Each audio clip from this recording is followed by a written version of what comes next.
Hi, I'm David Levine. I'm chairman of Science Writers in New York. I want to thank you for doing this. My guest today is Carl Zimmer, who I've interviewed in person. I've interviewed on Zoom. Um, so Carl writes the Origins column for the New York Times and has frequently contributed to the Atlantic, National Geographic, Time, and Scientific American. He has won the American Association for the Advancement of Sciences Science Journalism Award 3 times, among a host of other awards and fellowships.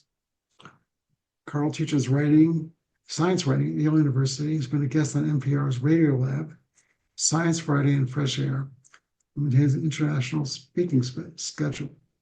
He's the author of 15 books about science.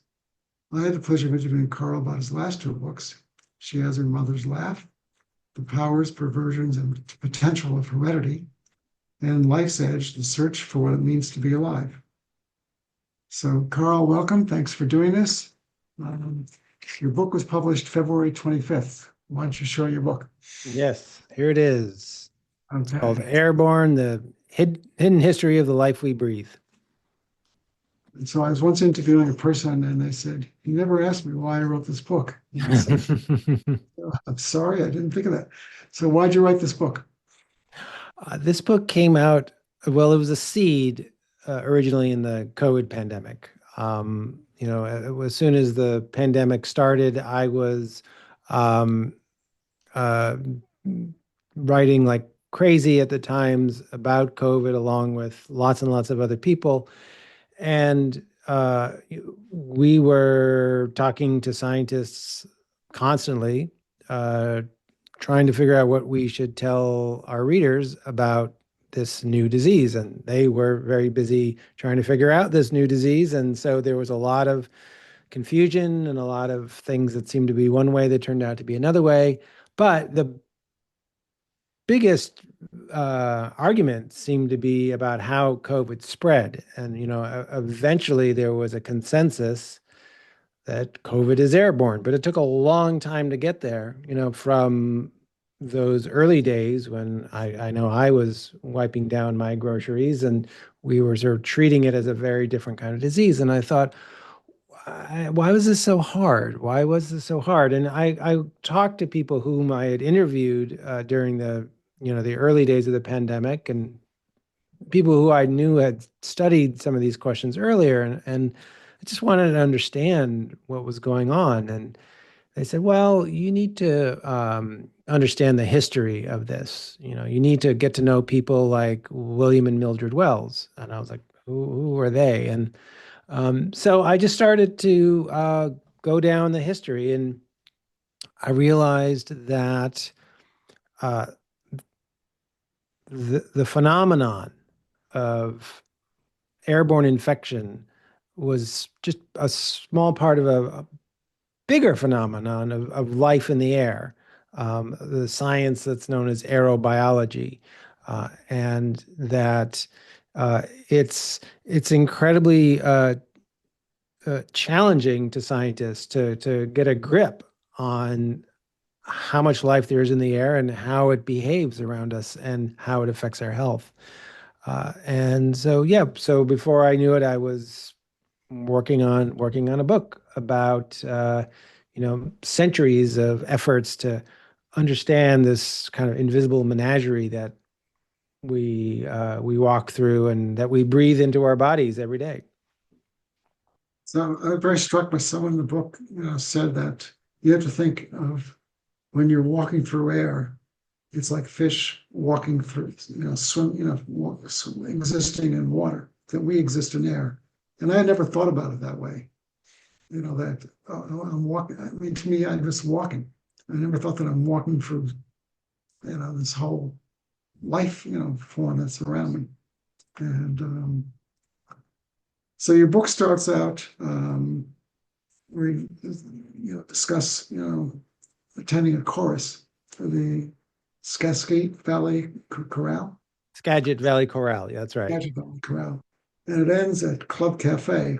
And I saw that singing was a theme of the book, as well as the history of some of the great people in science who the germ theory, and I read about the wells, who I'd never heard of either, and it was very, very interesting. And then you also talk about miasmas. So it reminded me of that, the ancient Greeks knew that the world was round, and somehow that knowledge was forgotten.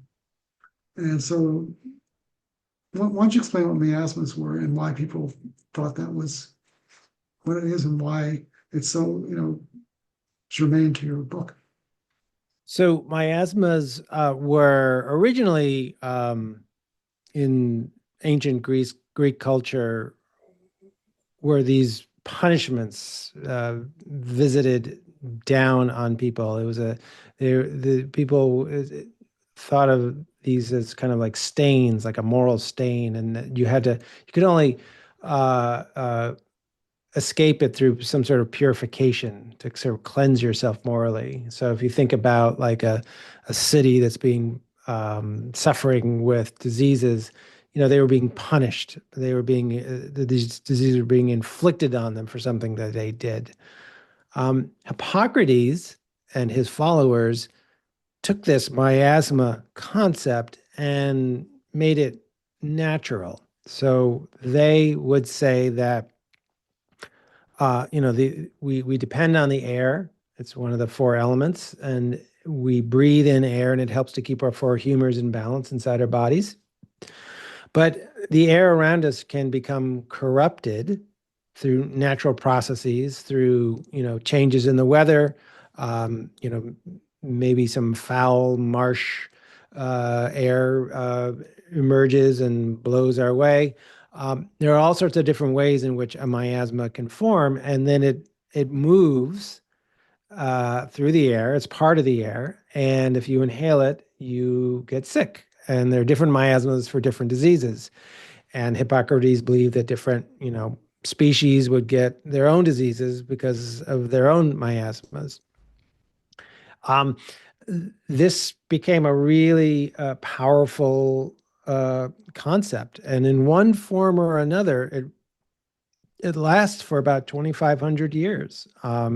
So that even in the late 1800s, a miasma or some equivalent, some sort of disturbance of the air, is what you use to explain diseases, including cholera and plague and influenza and so many other of these incredible burdens on humanity. And it, as I write in the book, it was really the rise of the germ theory of disease that that first of all showed, actually, no, influenza is not caused by some corruption of the air. No yellow fever is, caused by mosquitoes carrying viruses. Uh, uh, you know, ty- uh, typhus is not caused by foul air inside of jails. It's actually caused by lice.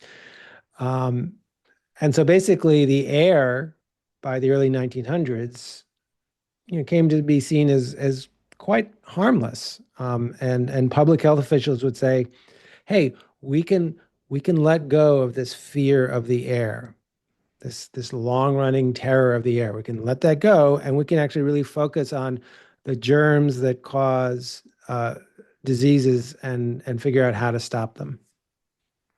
Well, I live next to buildings that were built for tuberculosis patients, and Mm. they all have little porches and they face the East River, so you can sit out and breathe fresh air because air is supposed to be good for you. Yeah, yeah, no, and yeah, there were with tuberculosis. I mean, that's a particularly complicated case because there was this idea that fresh air would be good for you, or that sunlight would be good for you.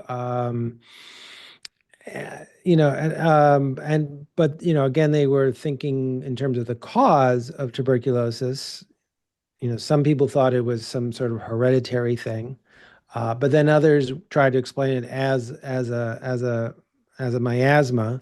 But then, then in the late 1800s, Robert Koch isolates, bacteria that causes tuberculosis. He does tests on animals to demonstrate he can recreate tuberculosis with a particular kind of bacteria.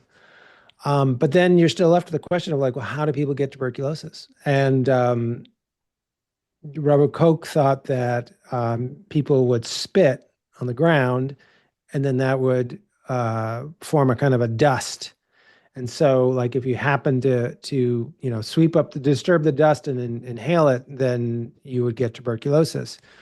So that's not it's that is not a miasma. It's not quite actually how tuberculosis works. The fact is that, nevertheless, what's interesting is that in New York City and other places, that that belief led to spitting being made illegal, or the requirement that there be spittoons put in offices and public places, because people thought that they could control tuberculosis in that way.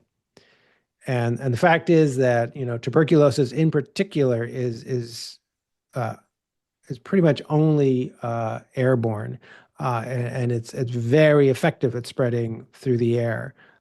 If you have tuberculosis, you can just be breathing and just exhaling these bacteria, and other people breathe it in, the droplets with the bacteria in them, and they get tuberculosis. But that took a long time in the 20th century to discover.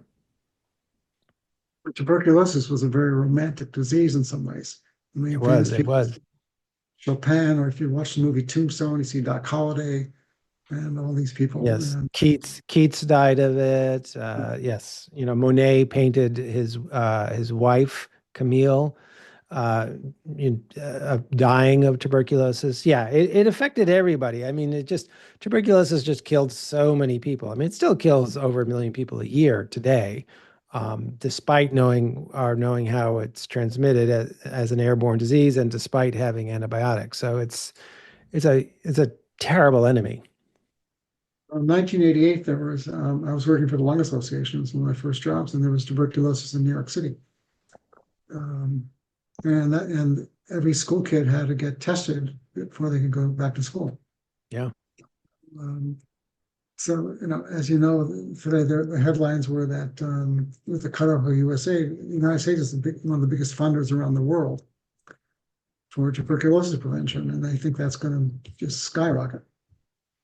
So, Yeah, I mean, we have, as I mentioned, like over 1 million people dying every year currently of tuberculosis, and that is with the United States playing a leading role in trying to stop it.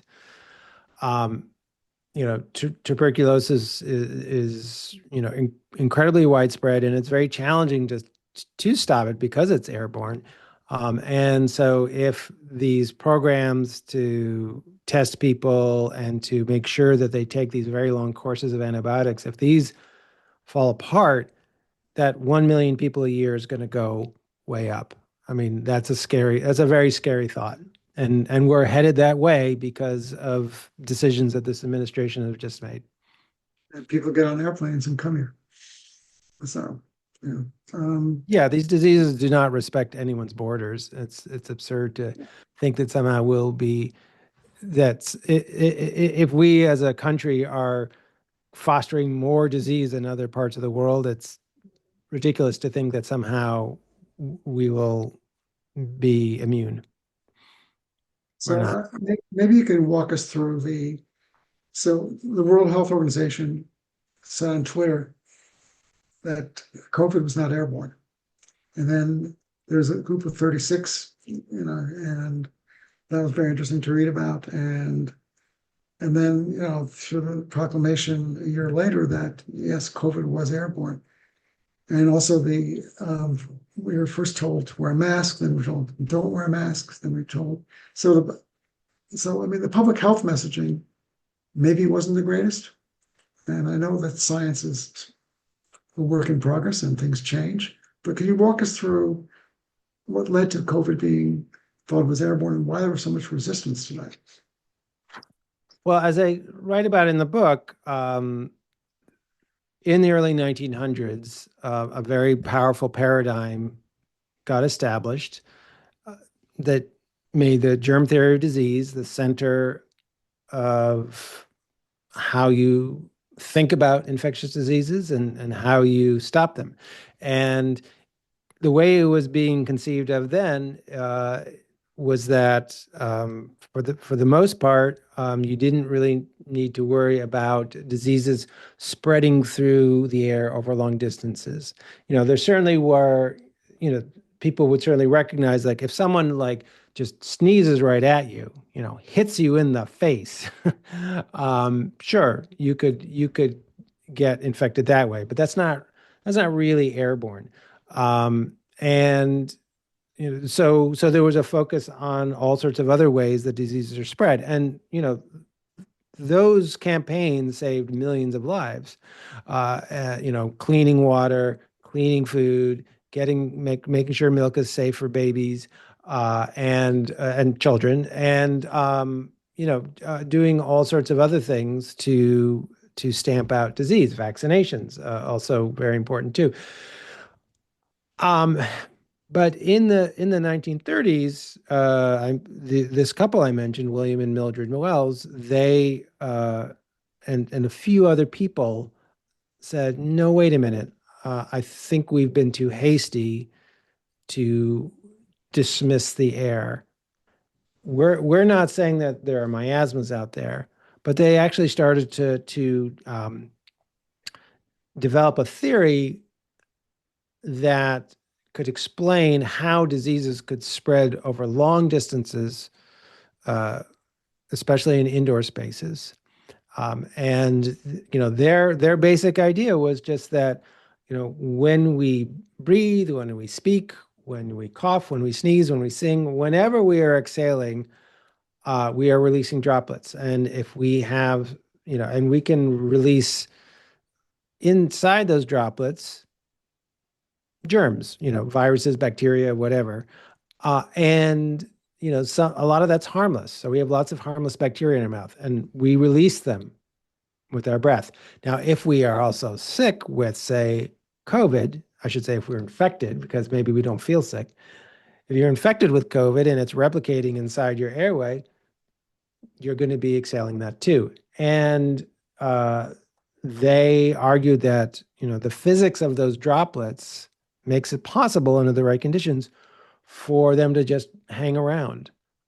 And the analogy they would use over and over again is smoke.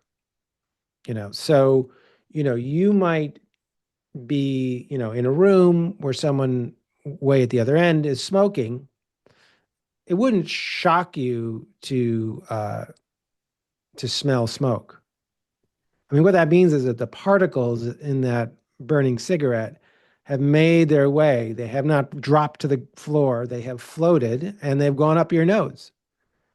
So imagine viruses instead of smoke particles, and that's the basic idea behind the Wells theory. And they did all sorts of work. They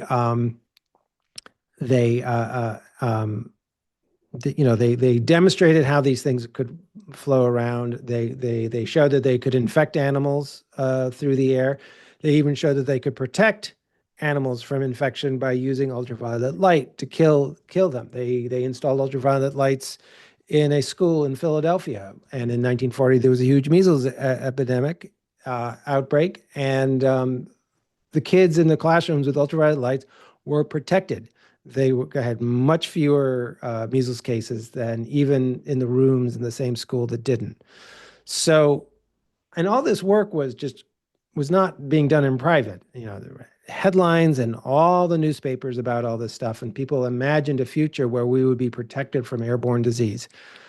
But the public health community, for a lot of different reasons I get to in the book, basically just said, no, we're not convinced. Part of it was that the Wells themselves were kind of their own worst enemies. They were difficult and bristly and just did not do a great job of communicating what they were trying to get across, particularly William. And so by the time that Mildred died in 1957 and William Firth Wells died in 1963, people were just like, no, we don't buy this. This whole idea of airborne infection, we reject it. And And so there were these paradigms that, at the start of the COVID pandemic were still very much in place. There were lots of assumptions that were taught to medical students. I talked to Tony Fauci and asked him, like, well, why did you come into the COVID pandemic without really seriously thinking about airborne infection? He's like, this is just not it's not what we were taught. Like all had these assumptions, um, and so they weren't even open to the possibility in a meaningful way. And then so it took this group of 36 you mentioned, these scientists this small group of scientists who had been studying airborne infection recently, who themselves had rediscovered the wells, who shifted the public view on things and the scientific consensus. And it took a long time. And it took, case studies. You mentioned the Skagit Valley Corral. There was a case on March 10th, 2020, where they had a rehearsal, and one person with COVID came in and infected, I think, about 58 other people, like 87% of the people there. And so the only way that a lot of scientists felt that you could explain that was that had to be airborne, just had to be. And again and again and again in cases like, infections on buses, infections in restaurants, and so on and so forth, there are all these cases where really it only makes sense that it's airborne. And all that evidence finally shifted the needle. Yeah. So, very early on, I attended March 13th, my grandson's bris, and they got a text message, 2 days later that my son-in-law's brother, who was also there, was one of the first people diagnosed with COVID. Wow. But we did wear masks because we were told to do that. So I'm very glad. But it was like I was saying, I don't know anyone else who had COVID. It was just so weird so early on to know about it. And I realized, that's why I thought it was airborne, because we were all in the same room, breathing the same air. Because he really wasn't. He had no symptoms. Yep. So it wasn't like a person coughing and sneezing on you and all that stuff. So that's why I never really thought that I was going to get COVID from the mail or from going to groceries or these things. But so there's some very famous people who pop up in your book, especially aviators like Charles Lindbergh, who did some experiments with the air. Mm-hmm. Yeah. The story of air biology is, well, it's about the whole atmosphere.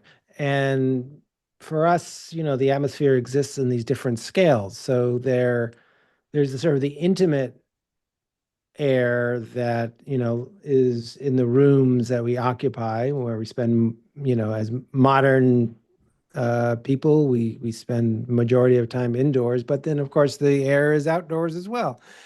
And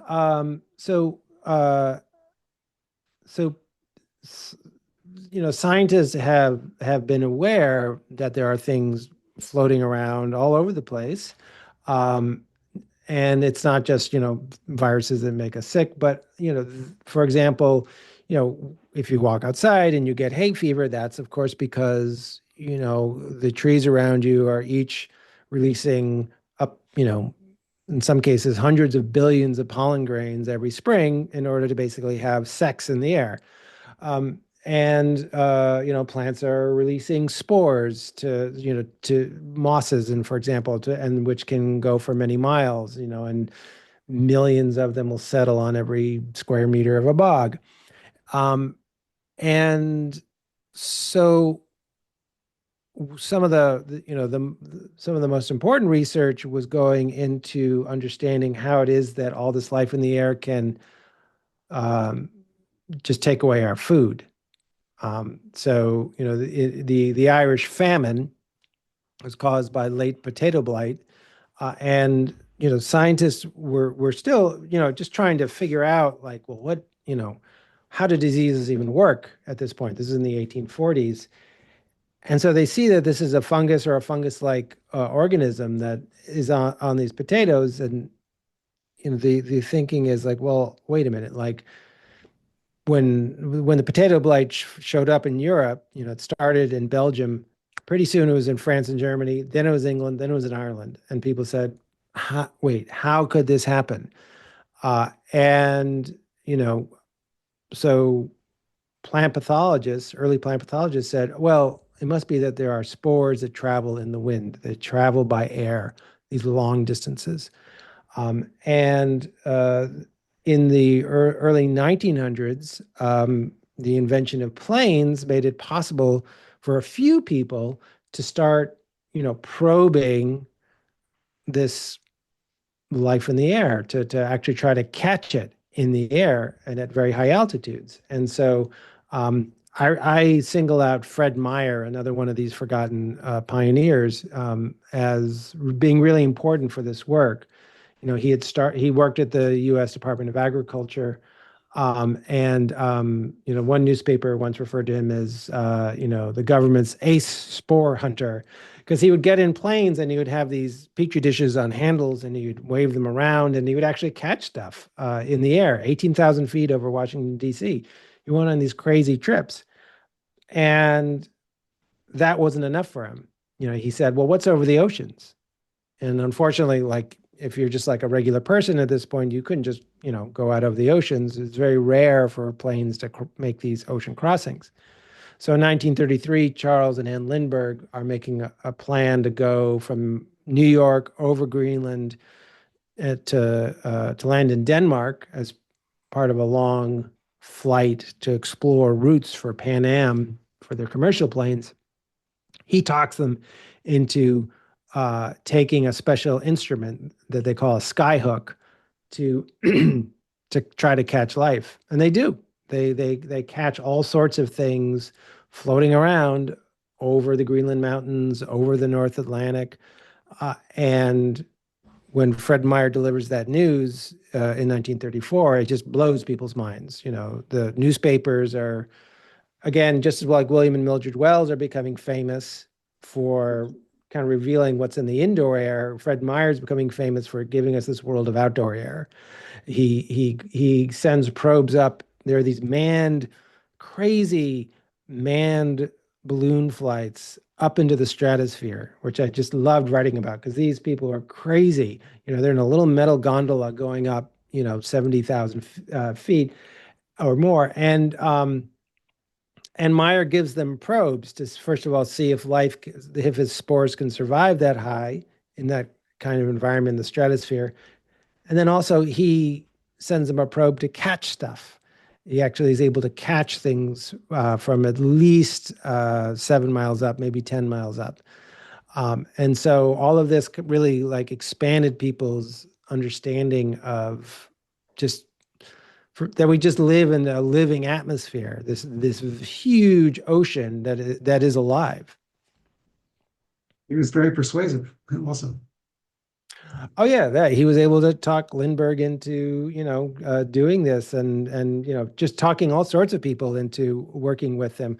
Amelia Earhart signed on for it, and he was when she died, when she disappeared, like all of these spores that she had been catching disappeared with her. And so that was for Fred Meyer, that was a big scientific loss, along with the death of Amelia Earhart and her co-pilot. But yeah, he actually then he'd been doing all this in his spare time. That's the other crazy thing. Like the U.S. Department of Agriculture kept saying, like, no, you can't do this as a job. Like, you can only do this when we're not paying you. Finally, he persuaded them, like, look at all the stuff I'm finding. And they said, okay, fine. And he actually talked them into basically setting up a government central lab for a massive, constant monitoring of life in the air. It wasn't going to be just a flight here and a flight there. It was going to be like on par with the National Weather Service and to study this thing that Fred Meyer gave the name to. He coined the name in aerobiology in 1937. So a really remarkable person. But unfortunately, aerobiology just did not launch. It did not live up to that promise. I won't give it away why Fred Meyer wasn't able to carry through with it, but things went very badly for aerobiology in a lot of different ways after the 1930s. So if you have questions, please put them in the Q&A box. And we actually have a question. I'm going to paraphrase it because it's so long, we'll take the rest of the time we have. So someone wanted to know, she said, I'm watching a documentary about America and they talk about dust bowls, the dust bowl era that led to pneumonia. And she's also thinking back to the smoke we had in New York City from the Canadian wildfires. These do get lodged into the lungs. I was out during that time. I had to pick up a friend in the hospital and I felt like I was on Mars. So It was very strange. what kind of diseases could be caused by such events? And such as dust storm, fungus that live in soil, smoke from wildfire. Right. So, just simply inhaling dust, just fine, particles of soil or minerals, it could be totally sterile and it could be bad for you. It can create lots of inflammation in your lungs. It's a real heavy burden. The same goes for when you're breathing in, particulate matter from wildfires. It's bad, and it can cause damage to your lungs. But that's also true just for air pollution in general. So air pollution kills, I think the estimates are up to 8 million people a year worldwide. And it creates all sorts of burdens on your whole system, not just causing damage to your lung, but, if you have chronic exposure to air pollution, that is now being linked to a higher risk of Alzheimer's, probably through chronic inflammation, and, heart trouble, a whole range of things. So, there's still a lot of work to do to save people from dying from air pollution worldwide. Even in the United States, a lot of lives could be saved if air pollution was improved. Now, when a dust storm does kick up and start, the winds start, blowing off, loose dirt and erodes the soil and so on, it's not sterile. The fact is that it is blowing lots of microbes into the air. There was a study once where some scientists tried to sort of count the number of species of microbes on a sand grain, and they estimated about 6,000 species. They counted 100,000 individual cells per sand grain.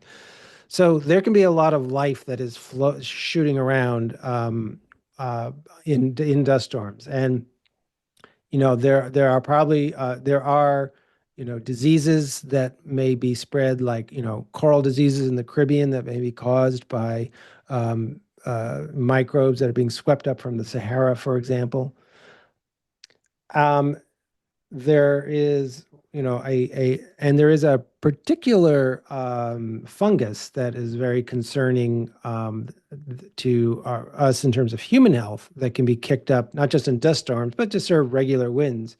I'm going to screw up the Latin name, so I won't try to pronounce it, but the disease is called valley fever. And so what happens is that you have a fungus that lives in the ground in arid regions, and it just goes about its business, and it makes little spores, and they float around, and that's it.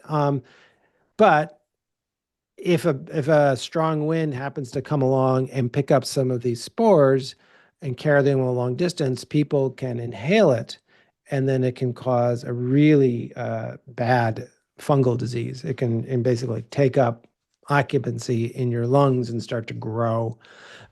It takes years for it to kill people, but kill people it does. And that's going to be a bigger concern with climate change as it expands arid regions of North America.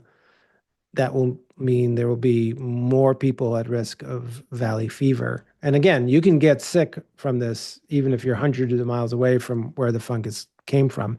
And in terms of wildfires, just to round it out, as I write in the book, it turns out that wildfires are incredibly good at taking bacteria and fungi and other single-celled organisms, sucking them out of the soil, stripping them off of leaves and bark, and shooting them in these updrafts that can be, 30 miles an hour, way up high into the air. And so there's a scientist named Lita Kobziar, University of Idaho, and she estimates, let me see if I get this right, that during a wildfire, every square meter of forest is sending up 170,000 cells every second. So actually, a lot of the life in what we call the aerobiome might come from wildfires. And, if you're inhaling smoke in New York from a fire in Canada, you're probably inhaling a lot of microbes too. So that was some kind of answer. Has human-induced climate change had an impact on the spread of airborne illnesses? And I guess, So valley fever is a particularly good example of that probably yes is the answer to that question, because scientists have actually they've looked at where valley fever is now, and they've looked at climate models which are very clear that as we keep going along this path that we can't seem to stop ourselves from following, arid regions are going to increase. There are going to be regions that just get drier and drier, and those are the places that this particular fungus likes to live. And as you have that bigger area and it's closer to more people, you're going to have winds that will carry them and people are going to inhale it. So definitely valley fever. Um, you know, I would say that the full impact of climate change on the aerobiome is for the most part, just a really big mystery. And I mean, scientists have been publishing, papers about this, just saying what's going to happen? We don't know. And part of the reason we don't know is that we still don't have a very good kind of global picture of the aerobiome, knowing exactly what are the major players, where are the major routes that they take, where are things at any point in time, globally speaking. We just tend to just sort of go up and sample a little bit here, a little bit there, and we're trying to create a picture of the whole based on these little fragments. so you talked in the book about Louis Pasteur and how admired he was. He was like a rock star, kind of. And I think about the Jonas Salk, who was brought to the White House and also treated like a great man, a rock star, and now we have scientists are not looked at as rock stars anymore. Well, I mean, okay, if you look at surveys, I would say that scientists really do have a favorable reputation in the United States. If you ask people about their view on people in different lines of work, I mean, we journalists are very low. So scientists still earn a lot of respect, but we certainly do have a situation where it would be hard to think of who is the Louis Pasteur or the Jonas Salk of the current age. And at the same time, you have, both Anthony Fauci and Francis Collins apparently needing security because of threats to their lives. There is certainly a very strong movement of hostility towards some prominent scientists in this country. I mean, that's where we are. And I don't think we should fool ourselves about that. So in some ways, it's not quite as bad as what you're saying. In some ways, it is as bad as you're saying. Okay, someone asked, what was the most surprising thing you learned while writing this book? Also, I know you've written a lot of books, but did you learn anything new about writing books from writing this one? Oh, let's see. So the writing aspect of it. This was a very this was a book where I did a lot of work in archives, which I've done a little bit before, but this time, people said like, "Hey, you need to understand William and Mildred Wells if you're going to write about this." I'm like, "Who?" And they're William and Mildred Wells, and so I'm like, "Okay, well, first stop, library, look, find their biography. There is none." In the scientific literature, there are these sort of short, very short little accounts of their work. I mean, they published papers, and William Wells published one book, but still, like, I'm like, I do not know who these people are at all. And so I just started trying to get clues, and a few academics have studied them, and I saw a footnote somewhere that that the Rockefeller Archive Center had some papers that were related to them, and so I got in touch with the librarian there, and I'm like, "Got anything on the Wells?" And she's like, "Yeah, we got some stuff." And I'm like, "Great, I'd love to do research there." They're like, "Yeah, you name the date, we'll have it ready for you." And so I drove over there, and there were, I guess, maybe 40 document boxes that were all packed with letters and memos and unpublished reports and all sorts of like gossip. The people who were funding them were just gossiping about them and their private life. And I just like, wow. And so, yeah, so that was that experience of just like trying to go through these archives and makes piece together the puzzles with letters from various sources to say like, oh, I see, this is how this happened and this is what happened next and that's what happened next. Oh, and then they you know the marriage fell apart in a very complicated, messy way, and it's kind of you can kind of piece it together from the archival stuff. So that was a I learned a lot. So this is my 15th book, but I feel like I learned a lot about how to write a book with this one. And I'm forgetting something surprising. The numbers, I would say, the numbers when it comes to the aerobiome, I would just I would just write them down because I'd just be like, I'm going to screw this up when I'm talking about it. So there are about, you know, from the oceans and the land, there are about a trillion bacteria that go into the air every year. Like how do you even think about that? There are 50 million tons of fungal spores that go into the air every year. Just, like the numbers of what's in the aerobiome are insane. And I didn't really appreciate it until I started talking with people. Even insects. There was a study last year. People set up some radar sensors in China just across a couple hundred miles, and just used radar to detect insects that might be flying, several miles overhead. And they counted 9.4 trillion insects in this one region in over the course of a year. So, like, the numbers of the aerobiome just totally mess with your mind. You talked about that you carry around a carbon dioxide detector. So I do. Do I have it? Yeah, what what I is that got it. and why do you carry it around? Yes. So, so as I write about in the book, there was actually someone in the 1800s named Max von Pettenkofer who believed that clean air was very important to health.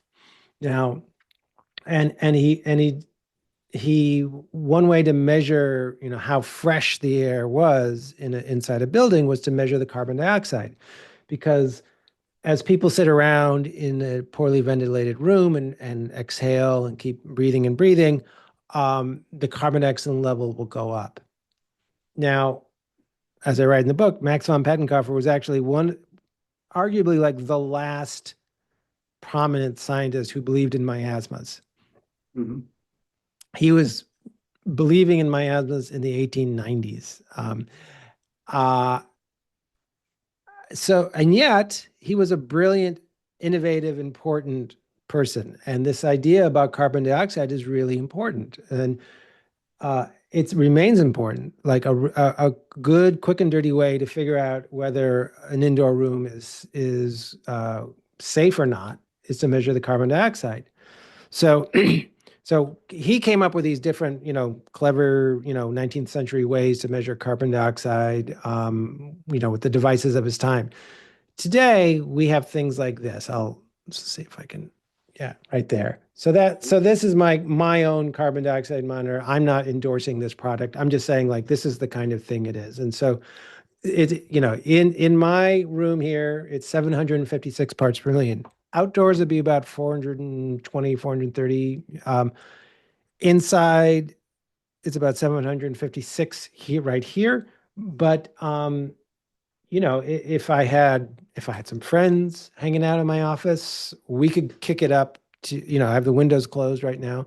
We could kick it up over 1,000 very easily. If you get on a plane and they close the doors and you're still taxiing on the runway and they haven't turned the ventilation system on, you can get up to 2,000 easy.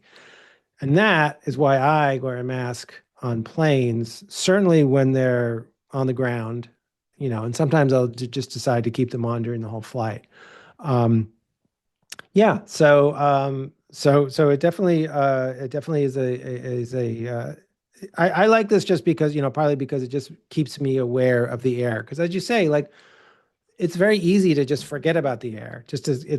We don't just to think it's just this transparent, non-existent thing, when in fact, it is this ocean that we depend on for our own survival, and every now and then we inhale something that could make us sick.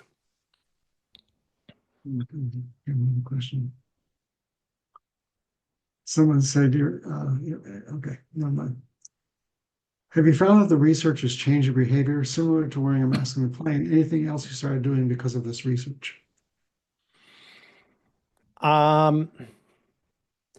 So, I will, like if I'm going to the local drugstore to pick up a prescription, I will do my best to remember to throw on a mask, an N95, because not necessarily because I'm worried about getting sick myself, but I'm thinking I may be asymptomatic with something and not know it. And the people who, you can guess that a lot of people who are standing in line to pick up their prescriptions have compromised immune systems. They're vulnerable, and I don't want to be, inadvertently carrying something onto them. And that's one of the insights of aerobiology and of the COVID pandemic is that, you can you can spread diseases simply by just standing in line. And also, people picking up prescriptions are sick sometimes. Yeah, exactly. Yeah, people may have cancer and be on treatment and so on, and yeah, if they get COVID or some other disease, like it could be really bad. I also, as I think about it, I mean, we are dealing right now with a measles outbreak, and we're also have a Secretary of Health and Human Services who seems to be much more enthusiastic about cod liver oil than about vaccines. We're really kind of set up right now for, the possibility of some quick, bad measles flare-ups. Now, measles plays a prominent role in my book because measles is incredibly airborne. And again, people didn't realize that for a long, long time. And it took the Wells to really demonstrate that. And then also some of their proteges in the 1970s really finally like nailed it, that measles is airborne. I learned that, Generation X folks like myself, we got measles shots that actually aren't quite so effective. And so, I checked in with my doctor and I'm like, hey, like I'm in the generation that didn't get great measles vaccine. Should I get a booster? And he's like, yeah, probably a good idea. I'm not going to mess with an airborne disease like measles at a time like this. So this morning I got my measles booster. I have the measles. Oh, So, yeah, so I don't need, yeah, so I don't need it. yeah, very, if you survive it, and it does give you a strong protection against measles. On the other hand, measles can cause all sorts of other problems, including a kind of sort of a factory reset of your immunity to other diseases. Yeah, that's what I'm So talking about. you don't want to go out of your way to get measles. No, I don't. Luckily, well, where we are, there aren't many measles. It's not an epicenter. So, Well, okay, not yet, but there have been not cases yet. in there have just been cases in New York and New Jersey. Yeah, I know. But I just saw my doctor. She didn't. I said, "Do I have to get my titers measured?" She said, "No, you had the measles." Oh yeah, yeah. No, that's true. Yeah, Yeah. you had the measles. Total, absolutely. To my knowledge, I never had the measles. So why don't you show your book and also tell people how they can get it? Here we go. Airborne. It's in the bookstores now, and you can get it at my website, carlzimmer.com, or any online place you like to go. Should be ubiquitous, hopefully. Well, thank you for doing this. It's always a pleasure to talk to you. I got to see you talk about the book. And I also got to see you interview the woman who got the Nobel Prize for the mRNA vaccine. So it's been fun seeing you in real life. So okay, Yeah. well, thank you again for doing this. Thank you for everyone who tuned in. And we had a beautiful day in New York, and I hope it's continues to have great weather as we enter the spring and we don't get measles. So okay, take care, everyone, and good night and stay safe. Okay. Take care. Bye-bye.